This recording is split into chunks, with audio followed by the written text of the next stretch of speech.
Salut et bienvenue sur la nouvelle vidéo hebdomadaire. Nous sommes en bas du Guadalquivir, côté ouest, donc ce que tu vois derrière c'est la réserve naturelle de Doñana qui va finalement nous occuper une grande partie de la journée. L'objectif de cette vidéo est de rejoindre le Portugal. Et ce matin, on a eu la chance exceptionnelle de voir juste là, tu vois, juste ici, un lynx ibérique sauvage.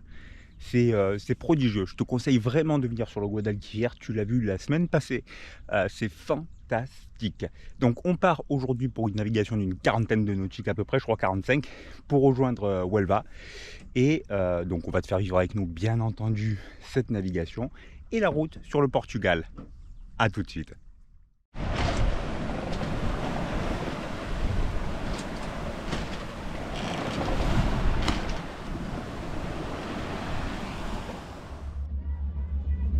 On est bien au mouillage? On est bien au mouillage. Bon alors cette navigation? Au début super sympa, la voile, et la fin était un peu poussive, on va dire. Poussif pourquoi? Quelle allure on a navigué? On était au pré-serré et c'est vrai qu'en plus la houle c'était pas très confortable. J'en avais un peu marre. Et donc 44 nautiques en 9 heures. Est-ce que on peut avoir une pensée pour celui qui nous vante que l'Atlantique c'est que du portant? Béni soit-il, où es-tu? On Bon, te cherche. Et l'arrivée alors, comment ça s'est passé l'arrivée au mouillage? L'arrivée a été un peu sportive. Moi je m'attendais pas trop à ce type de mouillage parce que c'est assez... il y a du monde. On sort de 3 ou 4 jours là où on est dans des mouillages en pleine nature, donc ça fait un peu bizarre. Et puis on a eu quelques petits soucis avec la chaîne qui s'est sortie du gando. Donc il a fallu que le capitaine réfléchisse à trouver une solution. Alors j'ai une frange là ce soir, donc je vais te montrer le mouillage pendant que je t'explique. Mais donc j'ai balancé 50 mètres de chaîne dans 7 mètres d'eau. On est marée descendante, donc on avait le courant contre. Il y a 4 nœuds de courant. Et donc j'ai voulu remonter un petit peu de chaîne pour pas qu'on s'approche trop du voilier qu'il y a derrière. La chaîne a sauté, du davier, et on a un petit peu galéré. Bon, tu le vois, tu vois le jus, hein, là, marée descendante, et puis tu vois l'estran qu'il y a derrière. Ici, ça découvre bien. On est sur 3 mètres de marée, puisque en ce jour de 5 juillet, on est sur une super... Lune. Ouais, du premier coup! Je progresse. Bientôt, je pourrai me substituer au capitaine.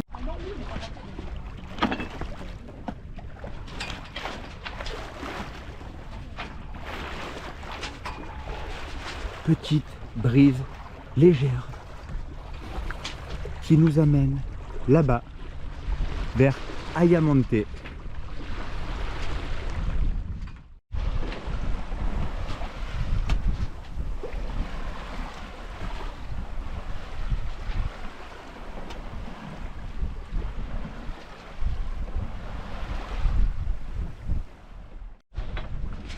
Le Guadiana, et tu le vois. Alors je sais pas si tu vas le voir, moi je le vois bien, mais à la GoPro et le petit écran je le vois pas.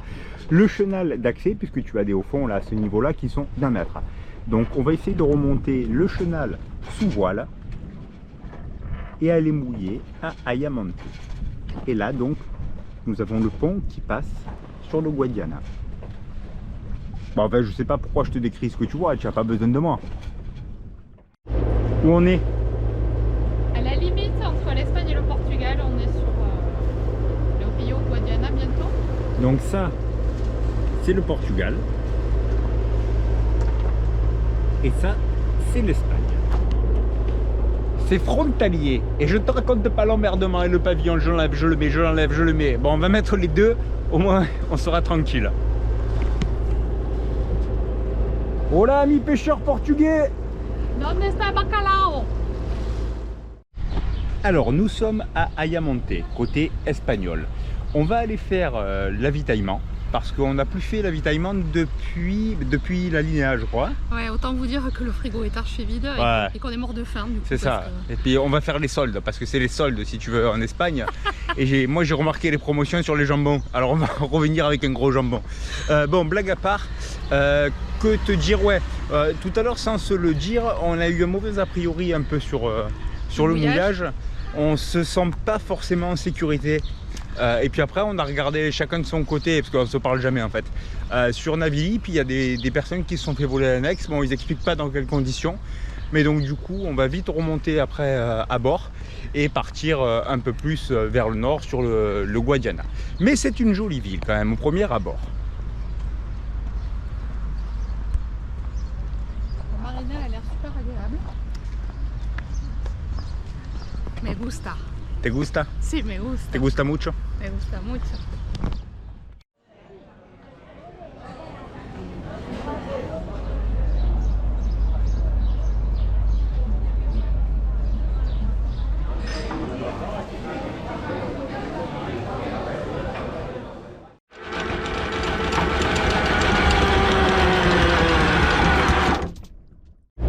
Alors nous sommes partis juste un petit peu avant la basse mer, tout simplement parce que on a un pont à passer qui est suspendu, que je vais te montrer, et la hauteur est donnée sur Garmin à 18 mètres.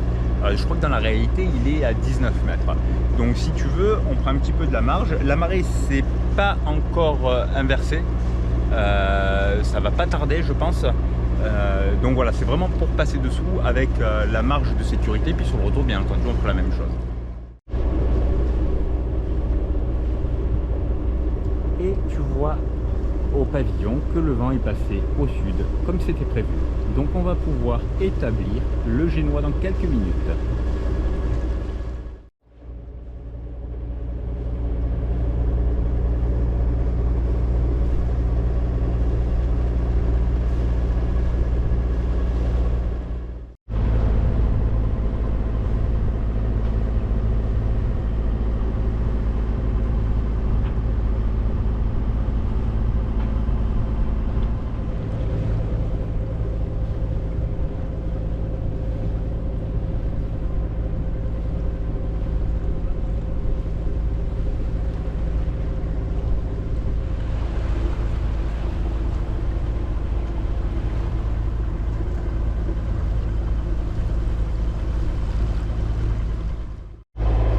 On a rétabli le génois et Sonia me faisait une belle réflexion il y a 3 minutes qui était, alors tu l'entends, il y a aussi le moteur en support hein, bien entendu. Quelle est la réflexion que tu disais il y a 3 minutes? Ça fait longtemps qu'on n'a pas fait du pré quand même. Voilà, et on était grand largue. Voilà. Bon, je donne un chat noir. Un petit air qui nous rappelle la Grèce avec ses cyprès.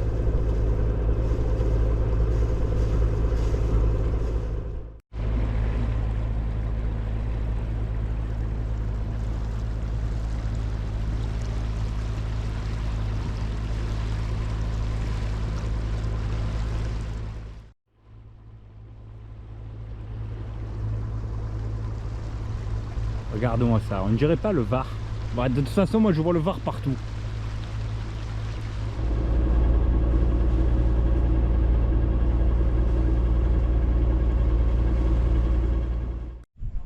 Ça y est, nous sommes mouillés dans les eaux cristallines qui caractérisent les fleuves.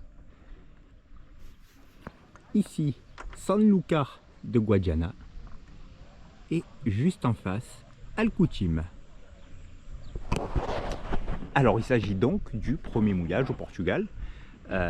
Et au Portugal, si tu veux, par rapport à l'Espagne qui est là, eh ben, il y a 1 heure de moins. Donc ça veut dire qu'on va pouvoir faire l'apéro 2 fois. Voilà, je négocie avec Sonia ça, on arrive, d'accord, on se met au mouillage, mais apéro 2 fois. Alors le Guadiana c'est magnifique. Rien à voir avec le Guadalquivir qui était magnifique aussi. Bon déjà c'est plus proche de la mer parce que tu as seulement 20 nautiques, ce qui veut dire qu'en une marée, tu peux arriver à rejoindre le mouillage ici. Il y avait 50 je crois de mémoire sur le Guadalquivir, et les paysages qui se font face n'ont rien à voir l'un avec l'autre, c'est à dire qu'il n'y a pas de symétrie dans la flore que tu peux trouver.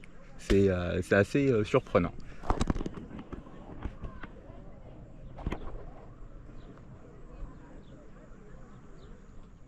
Est-ce qu'on est d'accord sur le fait que comme il y a 1 heure de décalage, on peut faire 2 fois l'apéro? Je suis d'accord. Ah, voilà. tu vois, une négociation hyper facile avec elle pour l'apéro. Bon, ça t'a plu? C'était fantastique. Franchement, venez, c'est trop beau. Enfin, pas trop nombreux quand même. Venez pas tous. Mais non, c'est super. Puis c'est insolite de voir deux pays comme ça, face à face, à travers le fleuve. Il y a quand même du monde. On a croisé plein de bateaux, ben, comme tu l'as vu, qui étaient à l'hivernage ou au mouillage. Tu vois, il y a des pontons de chaque côté aussi. Bon, mais voilà, on vient juste d'arriver, mais on repart déjà. En fait, on s'est rendu compte qu'on avait mouillé à un endroit qui n'était pas terrible. En fait, on était juste au-dessous de la tyrolienne qui traverse entre les deux pays. Et heureusement, il n'y a aucun souci, personne n'est venu nous voir, mais bon, ça a été moyen. Nous voilà sur le départ. Bon, on était mouillé dans 10 mètres à peu près, enfin 9 mètres et quelques. Mais si tu veux, comme il y a cette tyrolienne qui traverse le fleuve, on était là en train de chiller, quoi, si tu veux. Et j'ai dit, tiens, elle est où la tyrolienne? Je la trouve pas, je lève. C'est-à-dire que si tu as le mec qui passe, il se tape les alibofs contre le mât. Donc voilà un petit peu l'histoire. Alors on change et on va aller côté espagnol. Me gusta. A mí también, me gusta. Barbie. Barbie. On va visiter.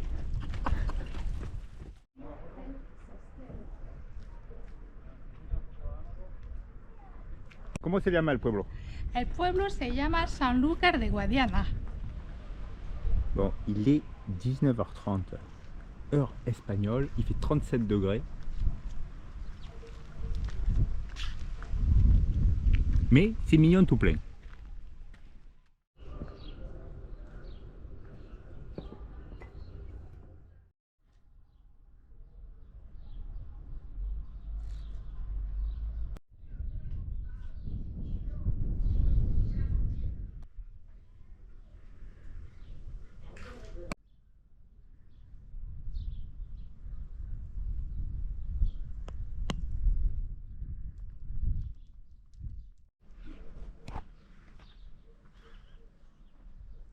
Le château.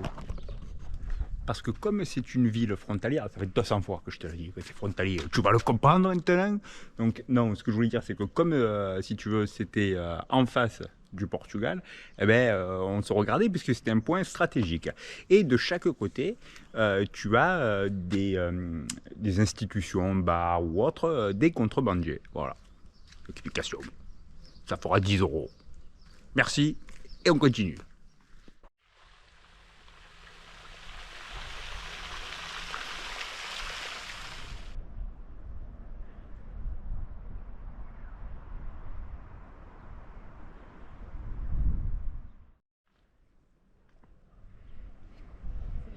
Et Tangaroa qui est ici, tranquillou.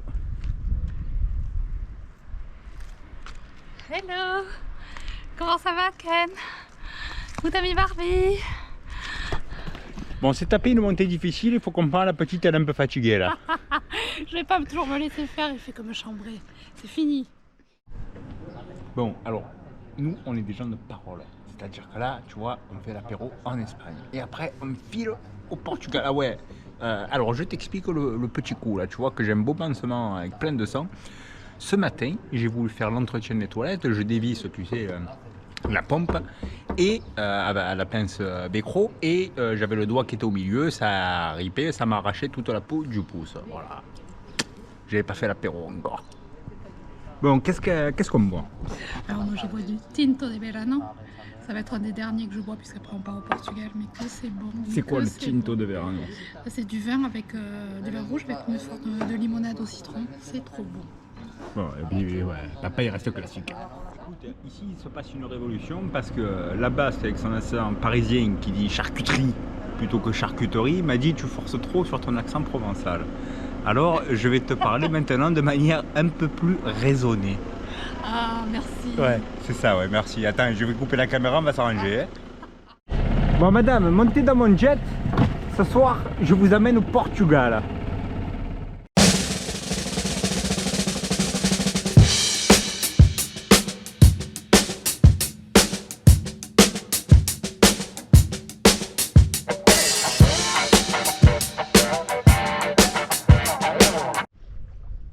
Tangaroa nous attend paisiblement. Par là, l'Atlantique, donc nous sommes sur marée montante, puisque tu vois qu'on est la proue face à la mer. Bon, alors bienvenue au Portugal mon ami. Écoute, on s'est bien peinté la ruche en Espagne pour te donner un ordre d'idée. Donc, une bière, 3 tintos, mais des tintos de notre monde, tu as vu la taille du verre, 6 € au total. 1,50 € le verre, 3 € la tournée, 6 € les deux. Donc maintenant, on va aller se peinter la ruche au Portugal. La Barbie, tu es prête? Barbie, elle est un peu ébouriffée.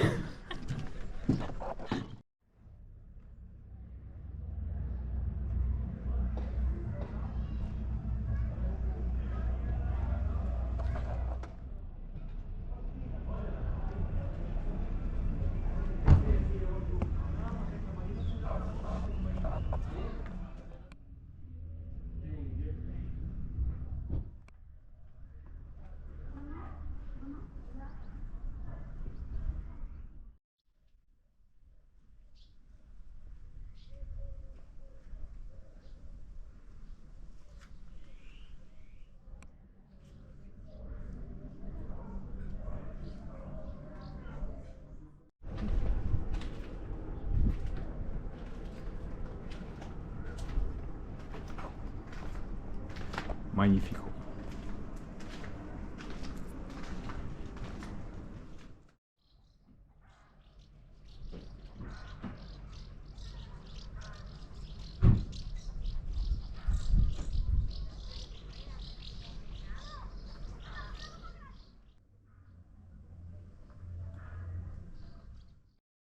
Bon, ce n'est pas tout, mais cette petite visite d'un quart d'heure m'a donné grande soif. Les grands fins. Ça va l'accent? Tu n'as rien à dire dessus? Oui, c'est bon? mieux, On valide? mieux, Allez, ça mieux. va, on la garde On celle-là. va pouvoir aller manger le bacalao. Bacalao? Bacalao. Ah, ok.